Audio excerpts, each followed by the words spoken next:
Ya Allah, kalau hanya untuk menciptakan makhluk baru bernama manusia, tak perlu engkau ciptakan, karena kami sudah cukup untuk bertasbih mengagungkan. Tapi Allah Subhanahu wa ta'ala punya rahasia lain. Apa jawab Allah? Inni a'lamu ma la ta'lamun. Aku lebih tahu apa yang tidak kamu ketahui. Apa sebenarnya yang diinginkan Allah Subhanahu wa ta'ala?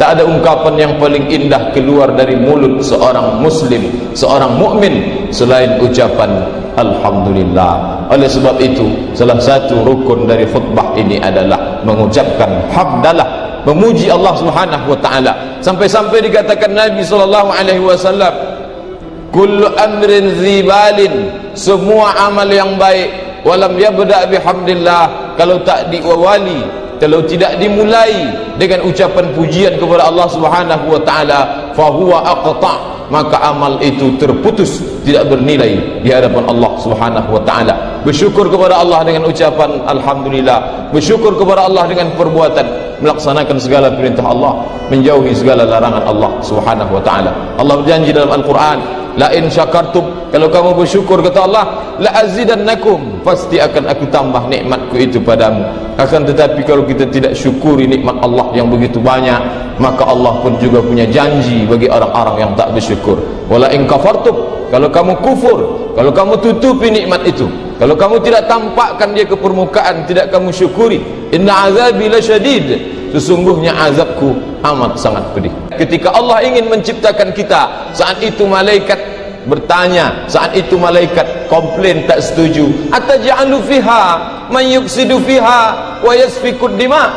Ya Allah, apakah engkau akan ciptakan mereka yang hanya akan yufsidu fiha, hanya akan buat kerusakan, wa yasfikud dima, mereka hanya akan berperang, saling membunuh dan menumpahkan darah. Wa nahnu nusabbihu bihamdika wa nuqaddisu lak, kami bertasbih, kami mensucikan, kami mengagungkanmu. Ya Allah, kalau hanya untuk menciptakan makhluk baru bernama manusia, tak perlu engkau ciptakan, karena kami sudah cukup untuk bertasbih mengagungkanmu.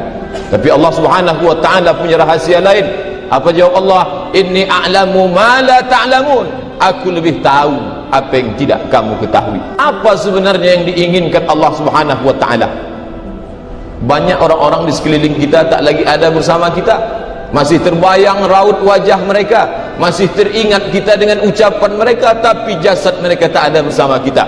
Lalu kita masih dibiarkan Allah berjalan di atas permukaan bumi ini. Apa yang diinginkan Allah Ta'ala dari kita? Maka jawabannya disebutkan dalam surat Al-Mulk, alladzi khalaqal mauta, Allah yang menciptakan mati, wal hayata, Allah juga yang menciptakan hidup. Untuk apa dia buat hidup dan mati? Dia buat ada kelahiran, ada kematian, ada buayan, ada liang lahat. Lalu mengapa kita berada di antara dua itu? Liyabluwakum ayyukum ahsanu amala, untuk menguji, tak lain tak bukan yang ingin diuji oleh Allah Subhanahu wa ta'ala adalah ayyukum ahsanu amala, siapa yang paling baik amalnya. Allah tak lihat siapa yang paling kaya di antara kita, Allah tak menilai siapa yang paling tinggi jabatannya di antara kita. Allah Subhanahu wa ta'ala tidak meletakkan kemuliaan siapa yang paling berilmu di antara kita, tapi yang dilihat Allah Subhanahu wa ta'ala adalah innallaha la yanzuru ila ajsamikum. Allah tak mentengok, Allah tak melihat, Allah tak memperhatikan bentuk tubuh kamu. Wala ila suwarikum, Allah tak menengok bentuk rupa kamu.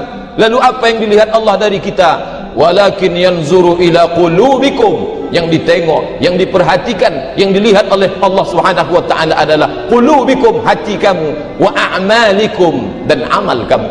Oleh sebab itu, kalau Allah sampaikan usia kita pada hari ini, bulan yang mulia ini, maka kita buktikan kepada Allah, ya Allah, kau sampaikan aku sampai saat ini, maka inilah bukti amal kita tunjukkan kepada Allah Subhanahu wa ta'ala.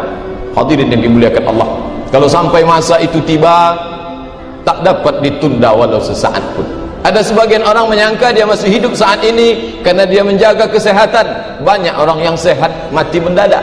Ada sebagian orang menyangka dia hidup sampai saat ini karena dia muda belia. Banyak orang yang muda mati tiba-tiba. Oleh sebab itu, mengapa kita masih ada sampai saat ini di atas bumi Allah ini?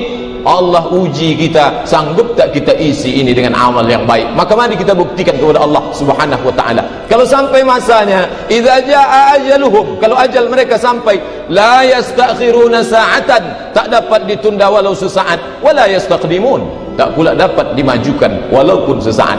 Ketika sampai masanya, apa yang akan mengiringi kita? Yatsba'ul mayyita salasun, yang mengiringi kita nanti ke alam barzakh, ke liang lahat, tak kurang tak lebih salasun, hanya ada 3 saja. Yang pertama yang mengiringi kita adalah maluhu, hartanya. Harta yang begitu banyak, dicari pagi pulang petang, beras keringat banting tulang, dia ikut mengiringi kita. Tapi apakah dia akan sampai masuk ke dalam? Yang kita bawa hanya 3 helai kain putih yang tak berjahit, itu yang menemani kita di dalam. Lalu apa lagi yang akan mengiringi kita? Ahluhu, keluarga, anak cucu cicit keponakan menantu handai tolan kerabat tetangga, semua ikut mengiringi kita. Mau mereka masuk ke dalam, mungkin ada 2, 3, 4 orang akan masuk menyambut jenazah kita. Dia letakkan kita di liang lahat, setelah itu dia naik ke atas, mereka akan menimbun kita, mereka akan menginjak kita, setelah itu mereka doakan, setelah itu mereka pun pulang kembali ke rumah masing-masing. Wa yabqa wahidun yarji'u thnani wa yabqa wahidun, yang 2 kembali, harta kembali, keluarga kembali, lalu siapa yang menemani kita di dalam? Wa yabqa wahidun, yang tinggal 1. Siapa yang tinggal itu? Wa amaluhu.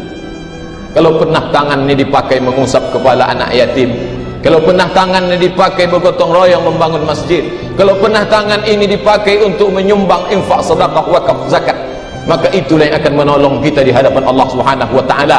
Kalau pernah kaki ini dipakai melangkahkan kaki ke masjid melaksanakan fardu salat berjamaah, kalau pernah kaki ini dipakai berjihad fi sabilillah, maka itu yang akan menolong kita di hadapan Allah Subhanahu wa taala. Ketika mata meneteskan air mata di tengah malam yang sunyi, yang sepi, ketika orang lain tidur pulas, ada seorang hamba Allah yang terjaga melawan kantuknya, lalu dia kenang dosanya begitu banyak, lalu dia teteskan air mata, maka itulah yang dapat menolong kita di hadapan Allah Subhanahu wa taala. Lain daripada itu, haba'an mansura, seperti debu ditiup angin.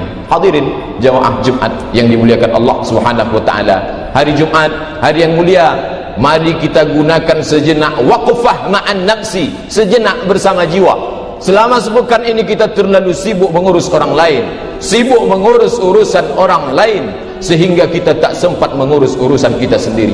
Oleh sebab itu mari kita merenung sejenak.